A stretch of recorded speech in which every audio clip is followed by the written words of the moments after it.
Hello, Ishan bio classes से मैं doctor प्रतीक। मैं पैरामेडिकल के स्टूडेंट्स के लिए मैं एनाटॉमी के फिर कुछ ऐसे टर्म लेकर आया हूँ जो उनके स्टडी में हेल्पफुल हो सकती हैं। पिछले वीडियो में मैंने कुछ पैटर्न्स के बारे में बताया था जो बॉडी के हम लोग एनाटॉमी के स्टडी में हम लोगों को फ़ायदा हो, जैसे सुपीरियर, इंफीरियर, इंटीरियर, पोस्टीरियर वगैरह। तो उस तरह से अभी हम लोगों ने लाया है अभी कुछ समझने के लिए terms use for various anatomical movements. हम लोग बहुत सारा टर्म को यूज़ करते हैं एनाटॉमी का, जो हम लोगों को समझने में आसान हो, पढ़ना आसान हो, बॉडी पार्ट्स को, बोन्स को और उसके मूवमेंट्स को हम लोग को पढ़ना आसान होता है। इसमें हम लोग मूवमेंट्स को बेसिकली हम लोग डील करेंगे। तो एनाटॉमी इतना क्लियर सब्जेक्ट है जिससे कि हम लोग फाइन मूवमेंट्स और उसके स्ट्रक्चर को समझने में हम लोग का काफ़ी आसान होता है इसमें। तो हम लोग का सबसे पहले जैसे कुछ टर्म हम लोगों ने बात किया था कि जैसे हम लोग कुछ टर्म को अगर समझें तो जस्ट उसके अपोजिट वाले टर्म को समझना हम लोगों के लिए आसान होता है। तो उसी तरह से हमारे अभी आने वाले कुछ टर्म्स हैं, उनको अगर हम लोग समझें तो काफ़ी आसानी होगी हम लोगों को। जैसे हम लोग बात करते हैं फ्लैक्शन, एक्सटेंशन। जस्ट फ्लैक्शन उसी का ऑपोजिट मूवमेंट होता है एक्सटेंशन। जैसे एक मूवमेंट होता है अबडक्शन, उसी का अपोजिट होता है अडक्शन। मीडियल रोटेशन तो लेटरल रोटेशन। अगर हम लोग मीडियल रोटेशन को अच्छे से समझ लें तो लेटरल रोटेशन अपने आप समझ में आ जाता है, अच्छे से समझ में आ जाएगी। सरकमडक्शन जो एक ग्रुप ऑफ मूवमेंट है भी हम लोग बात करेंगे। एलिवेशन, फिर डिप्रेशन की बात करेंगे, जस्ट उसके अपोजिट मूवमेंट है। प्रोट्रैक्शन, फिर उसका अपोजिट मूवमेंट रिट्रैक्शन। फिर हम लोग बात करेंगे प्रोनेशन की, फिर उसी का जस्ट अपोजिट होता है सुपेनेशन। उसके बाद हम लोग बात करते हैं इन्वर्जन, जो हमारा फुट का मूवमेंट है हम लोग बात करेंगे। इनवर्जन और उसी का अपोजिट होता है ईवर्जन। इन अंदर की ओर मूवमेंट अभी हम लोग बात करेंगे, और जस्ट बाहर की तरफ मूवमेंट हो जाए फुट का तो ईवर्जन।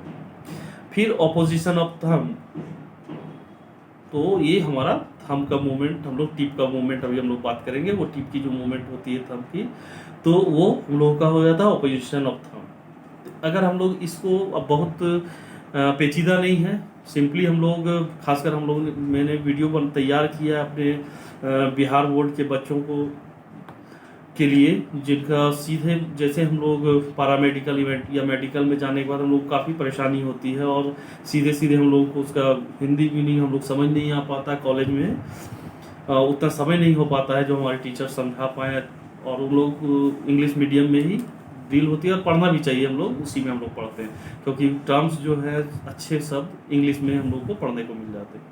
लेकिन ये वीडियो हमारे हिंदी मीडियम के स्टूडेंट्स को समर्पित है, बिहार बोर्ड के बच्चों को। उनको इंग्लिश हिंदी समझ जाना है, इंग्लिश अपने आप आपको पढ़ने में कोई परेशानी नहीं होगी, इसकी टर्मिनोलॉजी आराम से हम लोग समझ पाएंगे। तो सीबीएसई वालों को परेशान नहीं होना है, आपको उनका डेफिनेशन इंग्लिश में मिल जाएगा, बट हिंदी मीडियम वाले बच्चों के लिए स्पेशली है ये, तो उनको हिंदी में समझाने की मैं कोशिश करूँगा जो आसानी से आप समझ जाए। चलिए हम लोग शुरू करते हैं मूवमेंट फ्लैक्शन की। जनरली अभी हम लोग अभी पढ़ने को मिलेगा, लेकिन अभी हम लोग जो समझना आपका आसान हो जाए, मैं किसी भी जॉइंट को आपको समझाने की कोशिश करूंगा। हमारा ये आर्म है और ये हमारा फोर आर्म है, और ये आर्म का ये जो आगे का मसल हम लोग को दिख रहा है, हम लोग पढ़ेंगे, ये बाइसेप्स है। ऐसे जिम वूम जा रहे होंगे तो हम लोग को पता होगा ये हमारा बाइसेप। तो उसको छोड़ते हैं हम लोग का ये जो सरफेस है, और ये फोर आर्म का सरफेस है एंटीरियर, जो एनाटॉमिकल पोजीशन में जो एंटीरियर साइड से एस्पेक्ट से दिखता है, this is the flexor surface. तो जब दो फ्लेक्सर सरफेस नज़दीक आते हैं, जॉइंट का एंगल कम हो जाता है, एकदम मिनिमम रेंज पे आ जाए, तो this is the flexion movement. यानी ये जैसे जैसे एंगल कम होता जा रहा है तो ये फ्लेक्शन मूवमेंट, ये हम लोग एल्बो की बात कर रहे हैं। अब इसी तरह से ये सारे बॉडी के साथ ये लागू होगा। तो फ्लेक्शन में क्या कहता है, दो फ्लेक्सर सरफेसेस नज़दीक आते हैं और एंगल इसका कम हो जाता है, तो हम लोग ये फ्लेक्शन मूवमेंट हम लोग इसमें बात करेंगे। तो फ्लेक्शन के लिए कहता है in this movement two flexor surface come in approximation, दो फ्लेक्सर सरफेस नजदीक आ रहे हैं, और उसके बाद फिर बात की जाती है and angle of the joint is reduced, जो अभी हम लोगों ने देखा ये एंगल रिड्यूस हो रहा है, कम हो रहा है, सो फ्लेक्शन है। यही बात हम लोग रिस्ट में भी बात कर सकते हैं। ये हमारा फ्लेक्सर, ये अगर नजदीक आ रहा है दो फ्लेक्सर कंपार्टमेंट ये सरफेस, तो ये दिस इज द फ्लेक्शन। अब हम लोग एक्सटेंशन की बात अभी नेक्स्ट में भी करते हैं। तो ये तो हम लोगों ने बात कर ली फ्लेक्शन की। तो फ्लेक्शन में हम लोगों ने क्या बताया, in this movement two flexor surface comes in approximation and angle of the joint is reduced. तो ये तो बात हो गई फ्लेक्शन की। अब हम लोग बात करते हैं एक्सटेंशन, जस्ट उल्टा। अब तो हम लोग कह सकते हैं फ्लेक्सर कंपार्टमेंट नजदीक आ रहा था तो ये दूर जा रहा होगा, एंगल बढ़ जा रहा होगा, सो आप सही समझ रहे हैं। तो एक्सटेंशन में बात करें, in this movement there is approximation of an extensor surface whereby angle of joint increase. वहां पर आप देखिए एक्सटेंसर सरफेस हमारा जो फ्लेक्सर ये होगा तो एक्सटेंसर ये दूसरे ये नजदीक आया, जो अभी तो फ्लेक्सर में ये हम लोगों का दूर था, अब ये नजदीक आ गया है अप्रोक्सीमेशन। और उसके बाद हम लोग बात कर रहे हैं हम लोग बात कर रहे हैं इसकी, तो एंगल भी इसका रिड्यूस हो रहा है। अब इसके बाद हम लोग सॉरी एक्सटेंसर में इंक्रीज कर रहा है आपका एंगल। अब इसके बाद हम लोग बात करें अबडक्शन और एडक्शन की। अब हम लोग सबसे पहले अगर अबडक्शन समझ जाएं, अगर हम लोग बात करते हैं जैसे हम लोग सॉरी आपको मेरी बॉडी अच्छे से दिख रही है, ये हमारा आर्म इस तरह से है। अगर हम लोग अपने आर्म को उठा रहे हैं, ठीक है, ये हमारा मीडियल प्लेन है, इससे दूर हमारा ये आर्म जा रहा है, तो इसका हम लोग कुछ नाम देते हैं, इसको हम लोग कहते हैं अबडक्शन। अब ये मीडियल के प्लेन की तरफ ये हमारा आर्म नजदीक आ रहा है, सो इसको हम लोग कह सकते हैं एडक्शन। अब इसको हम लोग समझते हैं, सॉरी अबडक्शन में बात होती है इट डिस्क्राइब द मूवमेंट। अब मूवमेंट को किस तरह से डिस्क्राइब किया जाता है, away from the medial plane, ये हमारा मीडियल प्लेन से अगर दूर जा रहा है, away from the medial plane, away from the medial finger. अगर हम लोग बात करें फिंगर की, तो जस्ट अभी हमारा हैंड इस तरह से है, सॉरी इस तरह से देखिए, और ये हम लोग मीडियल फिंगर हम लोग बात करते हैं, ये लिटिल फिंगर, ये ring finger, middle finger, ring finger, ये थंब या पोलेक्स कहते हैं। तो हमारा ये मिड फिंगर से अगर हमारा फिंगर दूर जा रहा है तो दिस इज द अबडक्शन। और यही हम लोगों ने भी आर्म की भी बात की, मीडियल प्लेन से दूर जा रहा है, दोनों हम लोग फिंगर में भी हम लोगों ने देखा, ये दिस इज द अबडक्शन। और इसी का उल्टा अगर बात करते तो अडक्शन, ये हमारा अबडक्शन और ये वापस है ये अडक्शन। तो अबडक्शन की हम लोग बात कर रहे थे, बोलता है it describe the movement away from the medial plane, medial plane से दूर जा रहा है, दिस इज द अबडक्शन।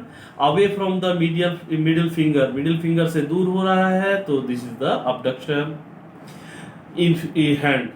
और away from the second toe of the foot, यही बात अब हम लोग फुट के लिए भी बात करें तो हम लोग पैर के जितने फिंगर से उसको टो कहते हैं, और उसके जो बड़े थंब को हम लोग पोलेक्स सॉरी वो उसको बिग टो कहते हैं। तो बिग टो को छोड़ के उसके बाद हम लोग away from the second toe जो है वो भी हम लोग पैर फैलाए फिंगर को फैलाने की कोशिश करते हैं, तो वो दिस मूवमेंट ये हैंड की है, लेकिन हम लोग पैर की बात करें तो वो भी अबडक्शन होगा। अब आते हैं अडक्शन। अब अबडक्शन आप समझ चुके हैं, तो अडक्शन समझाने की बहुत ज्यादा मशक्कत की जरूरत नहीं है, सेवा वही आप हम लोग उसको उल्टा करते हैं।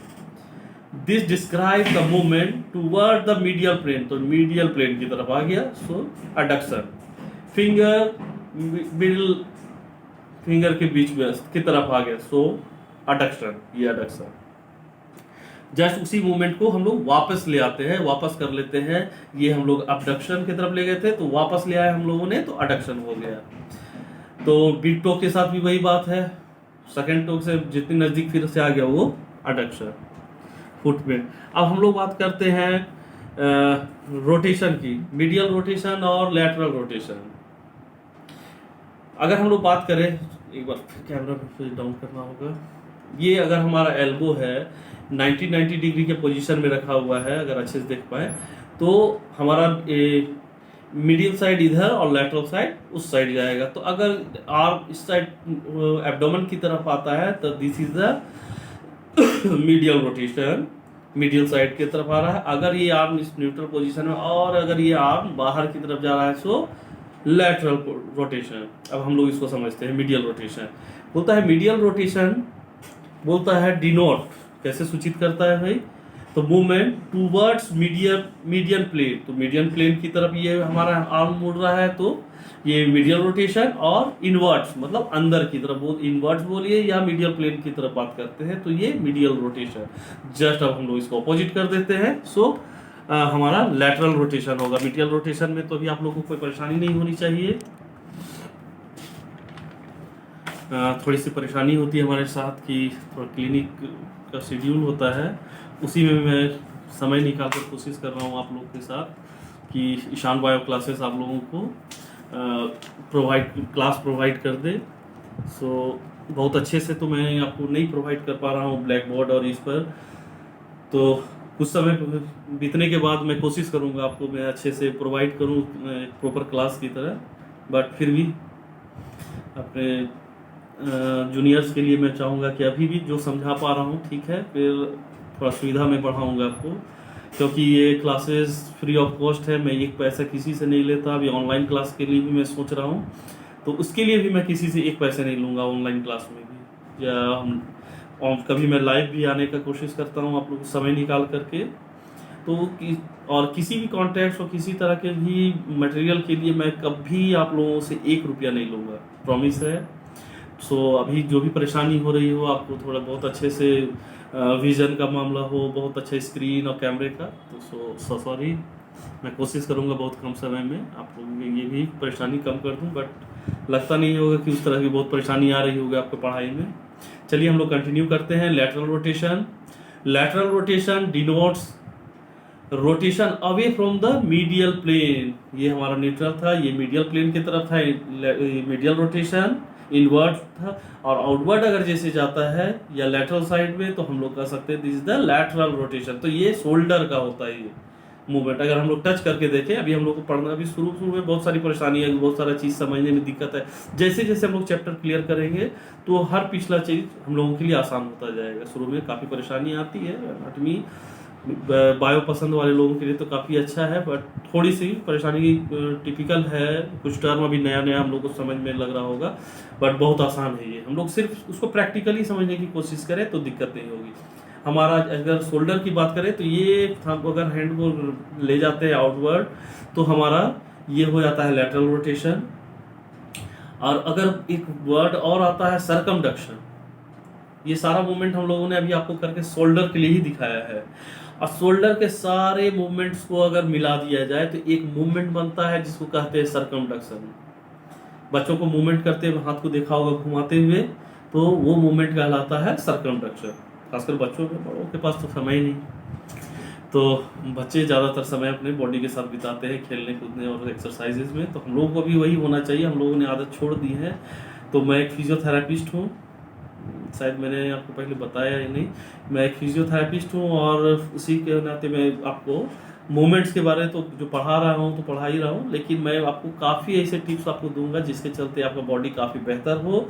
और जो जनरली हमारा neck pain, lower back pain, shoulder pain और अपर थोरेसिक, तो ये नी पेन, एंकल पेन, इस सब से निजात कैसे मिले, तो इसी बीच में मैं थोड़े पढ़ाने के बाद क्लिनिकल समझाता जाऊँगा, जो कि आप लोगों को परेशानी नहीं हो और काफ़ी अच्छा इंटरेस्ट भी हो और डेली लाइफ में आपका बॉडी काफ़ी फिट रहे। तो अब हम लोग आते हैं सरकमडक्शन में। हम लोग बात की, हम लोगों ने शोल्डर के सारे मूवमेंट्स को जब मिला के कोई मूवमेंट कराते हैं तो वो कहलाता है सरकमडक्शन। तो कहता है combined movement of flexion, extension, adduction and abduction in the circular manner is term is as circumduction. पूरे मूवमेंट को अगर हम लोग कर सकते हैं, इस तरह के मूवमेंट को अगर हम लोगों ने किया तो दिस इज द सरकमडक्शन। जो हम लोग शोल्डर के एक्सरसाइज, अभी काफ़ी एक्सरसाइजेज भी बताने जाऊंगा आपको कुछ समय के बाद, ये स्टडी से हटकर आपके बॉडी फिटनेस के लिए भी है। अब एक टर्म आता है एलिवेशन। एलिवेशन हम लोग अगर शोल्डर के लिए बात करें तो कहता है राइजिंग और moving a body part towards the cephalic and, इस टर्म एज एलिवेशन। ये हमारा ब्रेन होगा, सेफेला, जिसको सेफला से कहीं भी सेफेला वर्ड आ गया समझ लीजिए वो ब्रेन से। अभी हम लोग को काफ़ी चीज़ पढ़ना है। एनाटॉमी और फिजियोलॉजी, फिजियोलॉजी में हम लोग को बार बार बहुत जगह या पैथोलॉजी में पढ़ने को समझ में आएगा सेफेला। सेफला मीन्स ब्रेन, जैसे हैपा बोलते हैं मतलब लीवर, रीनल मतलब किडनी, इस तरह का वर्ड जहाँ टच करता है तो हम लोगों को समझ जाना चाहिए आराम से। ऑस्टियो मतलब बोन, तो इस तरह से रिलेटेड है, समझना आसान होगा। तो क्या कहता है इसमें, एलिवेशन, राइजिंग और मूविंग। राइजिंग और मूविंग हम लोग बॉडी का जो मूव कराते हैं body parts toward the cephalic end, सेफला का ये हमारा गर्दन के यहाँ पे जब हम लोग को वर्टिब्रा जहाँ से शुरू हो रहा है तो सेफेलिक एंड कह सकते हैं यहाँ पर जो ब्रेन का। उसके बाद सेकंड ब्रेन हमारा वर्टिब्रा के जो हम लोग स्पाइनल कॉर्ड है वो सेकंड ब्रेन है। तो फर्स्ट हम लोग यहाँ पे सेफला का एंड बता रहे हैं इस पार्ट को। तो हम लोग शोल्डर जा रहा है किस साइड, इस एंड के पास नजदीक उस तरफ। तो शोल्डर जैसे हम लोग अप करते हैं तो this position is elevation. Just उसको ऊपर से कर, उसको अपोजिट कर दिए, उठा हुआ पार्ट, अब इसको नीचे आ गया, this is the depression. Elevation समझे हम लोगों ने। और हम लोग का उसके बाद ब्रेन के बाद ये स्पाइन का मैंने बात किया था, ये सेकंड ब्रेन हम लोग का है जो नीचे की तरफ हम लोग कॉर्टेक्स बोन नीचे की तरफ आता है और उसके अंदर स्पाइनल कॉर्ड वो उसके वो नीचे की तरफ पार्ट आता है। तो अभी एक वर्ड हम लोग इसलिए मैं अभी बता रहा हूँ क्योंकि अभी डिप्रेशन में वो वर्ड यूज होने वाला है। तो हम लोगों ने अभी एलिवेशन समझा, राइजिंग और moving a body part towards मतलब उसकी तरफ, टूवर्ड द सेफेलिक एंड ऊपर की तरफ हम लोगों ने किया, this is the elevation. Just उसका डिप्रेशन। डिप्रेशन में क्या होता है, लोअरिंग एंड और मूविंग अ बॉडी पार्ट काउडली मतलब स्पाइन का जो निचला हिस्सा जो हम लोग अभी स्ट्रक्चर पढ़ेंगे जहां पर हमारे स्पाइनल कॉर्ड लास्ट होता है, तो उस पॉइंट हम लोग तो ऊपर गया तो सिफिलिक पार्ट और नीचे आ रहा है तो कॉर्डल पार्ट की तरफ, मतलब नीचे की स्पाइन के नीचे की तरफ। तो नीचे की तरफ जब आ रहा है हमारा शोल्डर तो उसको हम लोग डिप्रेशन कहते हैं। अब एक बात, जैसे कहीं कुछ हम लोगों का जैसे अचानक कोई मतलब किसी तरह की का ऑब्जेक्ट आता है हम लोग के साथ, तो हम लोग अपने बॉडी को इस तरह आगे की तरफ कर लेते हैं। ये दिस इज द प्रोट्रैक्शन, ये रिट्रैक्शन, रिट्रैक्ट वापस की तरफ आ गया। तो प्रोट्रैक्शन में कहता है it is the forward movement, आगे की तरफ, forward movement of a body part का आगे की तरफ झुक जाना, दिस इज द प्रोट्रैक्शन। यानी प्रोटेक्ट, अपने आप को बचाव का ये पोजीशन है प्रोट्रैक्शन। इसके बाद एक वर्ड आता है retraction, it is the backward मतलब अब पीछे की तरफ, बैकवर्ड मूवमेंट फ्रॉम प्रोट्रैक्शन। ये प्रोट्रैक्शन था तो उसका वापस जो हम लोग का मूवमेंट नॉर्मल आ रहा है, दिस इज द रिट्रैक्शन। जहाँ तक मुझे लग रहा है कि आप लोगों को कोई परेशानी नहीं हो रही होगी, सिंपली मैंने समझाने की कोशिश की। तो चलिए 2-4 और है, थोड़े पेशेंस के साथ अगर देख लें, क्योंकि फिर एक टॉपिक का अगर 2 पार्ट करने के बाद थोड़ा सा स्टडी में भी परेशानी हो जाती है। हम लोग बात करते हैं प्रोनेशन की हम लोग, और उसके बाद सुपेनेशन की। तो हम लोग सुपाइन पोजीशन पढ़ा था हम लोगों ने, बॉडी का हम लोग का बॉडी का जो हम लोग फेशियल पार्ट अपवर्ड होता है आकाश की तरफ जब हम लोग कर दें, पीठ नीचे और पेट यानी उस हमारा बेली ऊपर की तरफ हो तो हम लोग उसको कहते हैं सुपाइन पोजीशन, और नीचे की तरफ हो तो उसको प्रोन पोजीशन कहते हैं। तो उसी से मिलता जुलता है अभी हम लोग पढ़ेंगे प्रोनेशन और सुपेनेशन। प्रोनेशन में क्या होता है, हम लोग अगर अपने हैंड को थंब को इस न्यूट्रल पोजीशन में रखें, ना ये इस तरफ है ना इस तरफ है, तो दोनों का मूवमेंट अलग, इस तरह का मूवमेंट को हम लोग अलग कुछ नेम देते हैं, और अगर इस तरह से उसके बाद हम लोग उसको सीधे की ओर करते हैं तो ये अलग नेम देते हैं इस मूवमेंट को। तो बात आती है अब इस पोजीशन में रखते हैं, और हम लोग पहले एक डेफिनेशन को पढ़ते हैं प्रोनेशन को। It is the medial rotation. तो मीडियल हम लोग जान रहे हैं अंदर की तरफ बॉडी की तरफ टर्न अगर ये कर गया तो मीडियल, अगर बाहर की तरफ हो गया तो लेटरल रोटेट कर जाएगा। तो हम लोग कहते हैं it is the medial rotation. Medial rotation हम लोगों ने कर दिया, और forearm, this is the forearm और ये फोर आर्म। तो हम लोग का फोर आर्म जब मीडियल रोटेट करता है, दैट पाल्म कम, हम लोग क्या बोला, it is the medial rotation of forearm so that the palm come to face backward, नीचे की तरफ हो जाएगा। हम लोग देखो ये उसे बताने की चीज नहीं है कि ये तो अपवर्ड है, कि ये तो हमारा क्या हो गया, फेस बैकवर्ड हो गया नीचे की तरफ। तो और ये हमारा ये तो पोजीशन हमारा क्या हो गया, जिस पोजीशन की बात कर रहे थे, ये होता है हमारा प्रोनेशन। और इसी का जस्ट अपोजिट अगर हम लोग बात इस पोजीशन की कर दें तो सुपेनेशन होता है। It is the lateral rotation. This is, हम लोगों ने भी बताया था, ये अंदर की तरफ, थंब अगर अंदर की तरफ जा रहा है, दिस इज द फोरआर्म का मूवमेंट। अगर हमारा मीडियल साइड रोटेट कर रहा है सो सुपेनेशन। अगर इस पोजीशन से अगर हम लोग लैटरल साइड कर दिए तो ये सुपेनेशन हो गया। ये this is the pronation, this is the supination. Pronation, supination, समझ में आ गई। तो सुपेनेशन को हम लोग क्या कर सकते हैं, it is the lateral rotation of forearm so that the palm comes to face anteriorly, या फॉरवर्ड कर सकते हैं आगे की तरफ। ये हमारा supination, this is the pronation. Clear है। अब एक बात आती है इनवर्जन ऑफ फूड और इवर्जन ऑफ फूड। फूड का ये मूवमेंट है इनवर्जन और इवर्जन। और हम लोग अभी बात करें जब तक इस टॉपिक पे, तो इसमें एक हम लोग पैर का निचला हिस्सा जिस पर हम लोग चलते हैं, वो हमारा का पार्ट क्या कहलाता है, जिसको हम लोग, उसको हम लोग कहते हैं प्लांटर सरफेस, जिस पर हम लोग चलते हैं पैर के तलुआ, जिसको तलुआ कहते हैं हम लोग हिंदी में, अपने मातृभाषा में हम लोग उसको तलुआ कहते हैं, जिस पर चलते हैं। तो उस पार्ट का अगर हम लोग पैर करें, उस पार्ट को अगर हम लोग इस तरह से है, पैर को अंदर की तरफ कर ले, मोड़ने का कोशिश कर, चाहे बाहर चाहे अंदर, यही तो मोड़ सकते हैं। तो घुमाने की कोशिश, पूरी तरह से नहीं होता है, बट जो भी पार्शियली मूव कर रहा है तो उसका एक नाम दिया गया है इनवर्जन ऑफ फुट। इन मतलब अंदर की तरफ। It is the movement that causes the plantar surface of foot to face inward. पहले तो वो अंदर की तरफ होगा एंड डाउनवर्ड, पैर पूरा एकदम सीधा, जिस ऐसे नहीं मुड़ जाएगा। एक तो हमारा पैर जो फुट है वो अंदर की तरफ मुड़ेगा और नीचे डाउनवर्ड होगा, थोड़ा नीचे की तरफ झुका रहता है। तो this type of movement is inversion of foot. अब दैट जस्ट ऑपोजिट अगर हम लोग आते हैं eversion of foot, it is the movement that causes the plantar surface of foot to face laterally. अब बाहर की तरफ वो मुड़ रहा है, लेटरल साइड एंड डाउनवर्ड। इसमें भी पैर उसका हमारा सरफेस जो होगा वो डाउनवर्ड होगा फुट का। अब इसके बाद एक और हम लोग का थंब, लास्ट मूवमेंट अभी हम लोग पढ़ेंगे। ऑपोजिशन ऑफ द थंब कहता है व्हेन टिप ऑफ थंब, ये टिप ऑफ थंब इसे कहते हैं, tip of thumb touch the tip of any of the finger. ये इस तरह से हम लोग इस थंब के टिप से अगर हम लोग दूसरे किसी फिंगर के टिप को टच कर रहे हैं तो this type of movement is opposition of thumb. So हम लोगों ने कोशिश किया कि कुछ अच्छे ढंग से सिंपली आप लोगों को समझाने की कोशिश किया मूवमेंट्स को।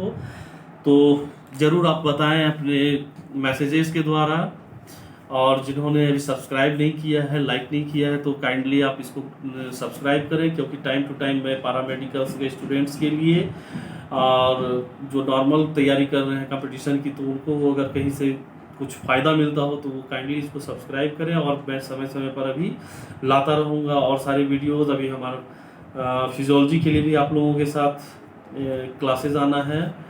सो मुझे इंकरेज करें आप सब्सक्राइब और लाइक करके, और सुझाव दें, मैसेज करें।